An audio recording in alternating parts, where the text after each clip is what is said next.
You have all the potential to create the life you want, but without the right habits, it's virtually impossible. Between work, trying to stay healthy, keeping up with friends, and actually making time for yourself, it's easy to feel like you're getting through the day instead of thriving. But becoming that woman, the best version of yourself, the one who feels put together, energized, and in control, doesn't happen by accident. It's about small daily habits that make a huge difference. And today I'm sharing mine with the science to back it. Hello, if you are new here, then my name's Faye. I'm a medical doctor living and working in London. And if there's anyone who's struggled to get it together, it's me. No one warns you that adulthood is basically 80% work, and if you're not careful, life just starts happening to you.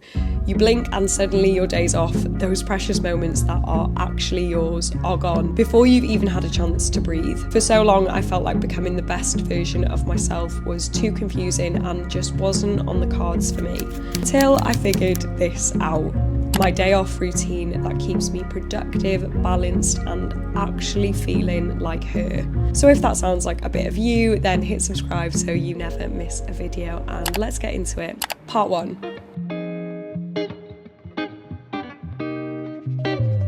What if I told you you didn't have to spend your precious free time scrambling to catch up on everything?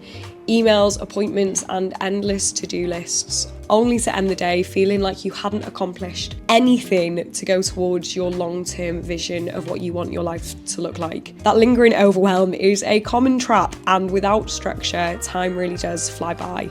This was me until I ensured the first part of my routine after fueling my body with good nutritious food is to prioritise and plan. And do not be mistaken, this is not just your run-of-the-mill daily to-do list. This is a simple yet transformative habit that clears the mental clutter and gives me control over my day. First, I begin with a brain dump. I journal every thought, task, and worry that's cluttering my mind. Research in cognitive psychology shows that this kind of externalization reduces mental load and decision fatigue, allowing your brain to relax and focus better later on. It's like clearing up the clutter on your laptop to free up storage. Once I've emptied my mind onto paper, I organise everything using the Eisenhower matrix, a method that divides tasks into 4 quadrants: what's urgent and important, important but not urgent, urgent but not important, and not important and not urgent. I determine what is important based on my goals at the time. So in medical school, this was doing well enough in my exams so that I could get a job as a doctor in London. Whereas now I have reached that goal, obviously what's most important to me has shifted. This structured approach doesn't just create order out of chaos. Studies have shown that using planning tools like this can reduce decision fatigue by up to 30%, which means you save mental energy for what truly matters. And the payoff is fabulous. With a clear plan in place, my day feels intentional, and we're ready for part 2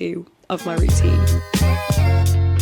When I started working as a doctor, I used to think I did not have time to exercise, and it took me way too long to realise I do not have time to not exercise. Research shows that exercise significantly boosts cognitive function, aka your brain power, by increasing the release of brain-derived neurotrophic factor, BDNF. And if BDNF is new to you, then it is a protein that supports the growth and survival of neurons, aka brain cells, which means better memory, sharper focus, and improved mood. Other studies have confirmed that increased BDNF is associated with improved executive functioning, planning, and decision making, which are critical when you're balancing a busy schedule. In other words, a simple run in the morning doesn't just wake you up, it primes your brain for success throughout the day and ultimately your life.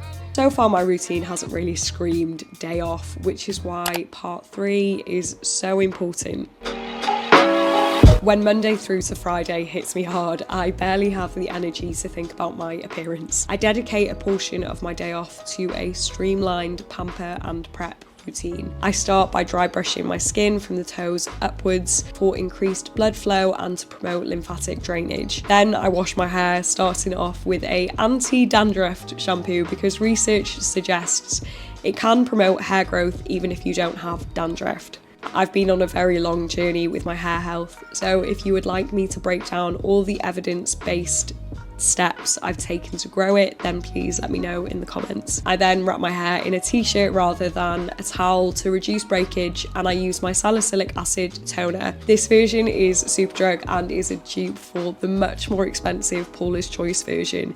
I use this max 3 times a week to reduce the appearance of blackheads. Then it's time to moisturise with this hyaluronic acid moisturiser, again from Superdrug. This range has so many affordable evidence-based products that I would highly recommend. I have a detailed video on my science-backed, doctor-approved feminine hygiene routine linked here, but if you want me to do a video specifically on any research-backed glow-up tips and tricks, then also please let me know in the comments. On my days off, I also like to do a proper blow dry using my Dyson Airwrap that I can usually make last a few days, and you'll never believe what happened when I intentionally decided to switch from watching Love Island while I did this to taking it as an opportunity to learn, which neatly brings us on to part 4. Studies have shown that engaging in continuous learning can boost cognitive flexibility and promote neuroplasticity, essentially rewiring your brain to become more resilient and innovative. But it also helps me break the cycle of passive consumption and build a healthier, more proactive mindset. Right now, I'm taking the Skillshare class Creative Confidence, Overcoming the Critical Voice, and it's not only been transformative, but the perfect accompaniment to my day off pampering. Skillshare is my secret weapon when it comes to leveling up in any area. If you've never heard of Skillshare, then Skillshare is the largest online learning community for creatives with thousands of creative classes in countless categories ranging from beginner to advanced, but the best bit,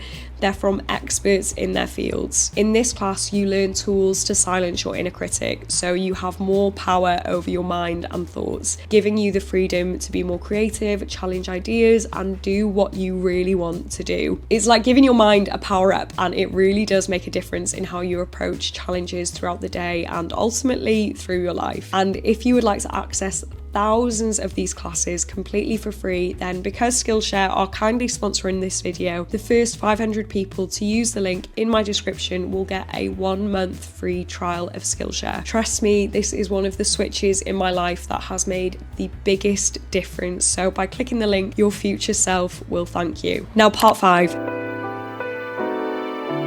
Here's why choosing matcha over coffee, especially on your day off, may be the smartest move you make. Now, don't get me wrong, I adore a good cup of coffee, but on my day off, I always reach for a matcha instead. Here's why. Matcha isn't just about a caffeine boost. It comes loaded with L-theanine, an amino acid that works hand in hand with caffeine to promote a state of calm, focused alertness. Studies have shown that L-theanine can reduce the jitters and sudden energy crashes associated with coffee, helping you maintain a steady concentration without sacrificing that relaxed day off vibe.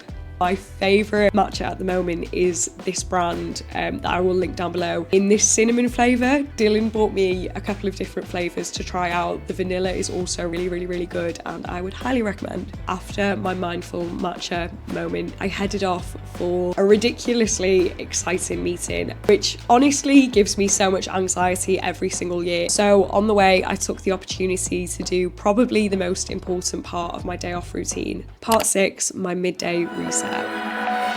This is how I finally cracked the code for defeating a midday energy dip. The moment I feel my attention waning, or if I start to feel anxious or stressed about a particular moment, I don't just push through, I pause. Research shows that even brief sessions of mindfulness can significantly improve attention, reduce mind wandering, and lower stress levels. In fact, even short bouts of meditation are effective at reducing cortisol, the stress hormone that can impair cognitive function, and can enhance activation in the prefrontal cortex, which is essential for maintaining focus and executive control. Just 5 minutes of meditation means my heart rate was lowered and I could focus infinitely better in my lunchtime meeting and really take in all the exciting opportunities that were being discussed. So I just had my annual vision planning session. Last year when we had this exact same session was when it was suggested to me that maybe I should change my name on social media to Dr. Faye instead of just Faye.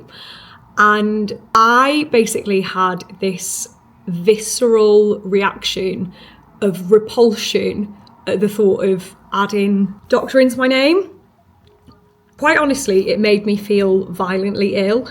The first things that came into my head were, everyone at work is going to think, who the hell does she think she is? She's only an F1. She's just a silly little girl posting silly little videos on the internet who, of course, she needs the entire world to know that she's a doctor. And it actually took quite a few months of reflection to think about really why I had that visceral repulsion around using a title I spent 5 years to earn and have been a working doctor for the past 2 years. And until that point, I kind of thought I'd mastered imposter syndrome. I felt as though I'd recognised the importance of imposter syndrome existing as a tool of self-reflection, but not letting it limit me. And then when I really thought about why I really did not want to put doctor in my name, the crux of it was imposter syndrome. I felt like I don't deserve it. So anyway, today in this meeting, I had some of the same visceral repulsion. And these reactions were to the most crazy opportunities I've heard in my entire life. There was so many points in this meeting today where I honestly just felt like I wanted to burst into tears. I was like, how the hell? How is this my life? I might have to bleep these out, but wanting me to host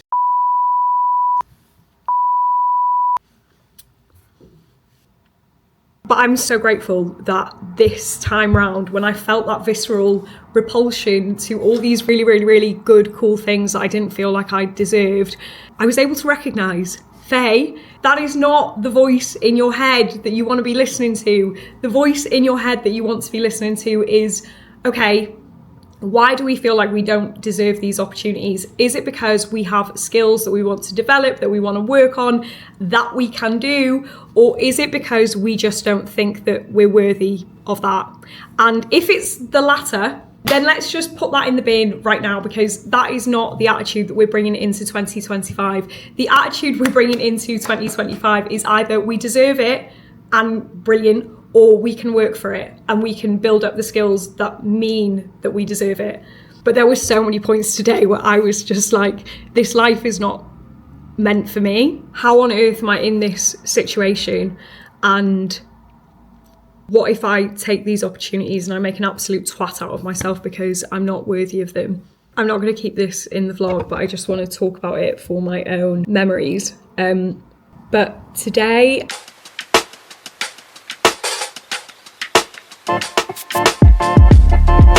with so many exciting opportunities underway, then I had even more motivation to get my filming done that afternoon, because there is nothing worse than having content to film when I get back from a busy, draining shift.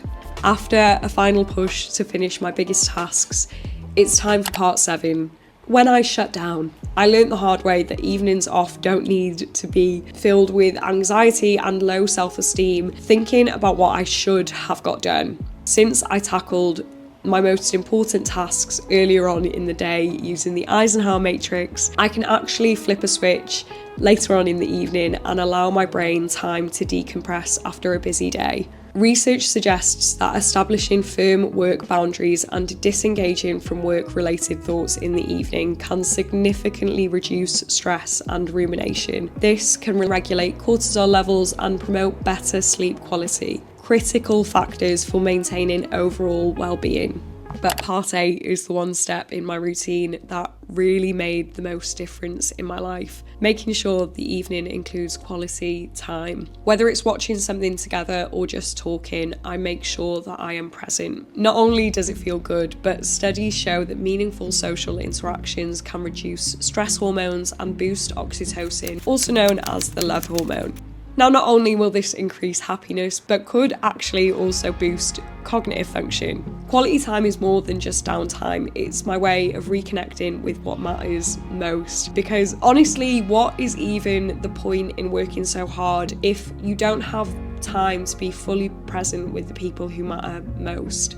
Now you know my go-to routine for feeling balanced and productive on my days off, but maybe you want to learn about the micro habits that set me up for success, even with a busy schedule. Or maybe you want to watch this video, which has been specifically recommended just for you based on what you're interested in. Thank you so much for watching. If you did enjoy the video, please don't forget to like, comment, subscribe, and I will see you in the next video.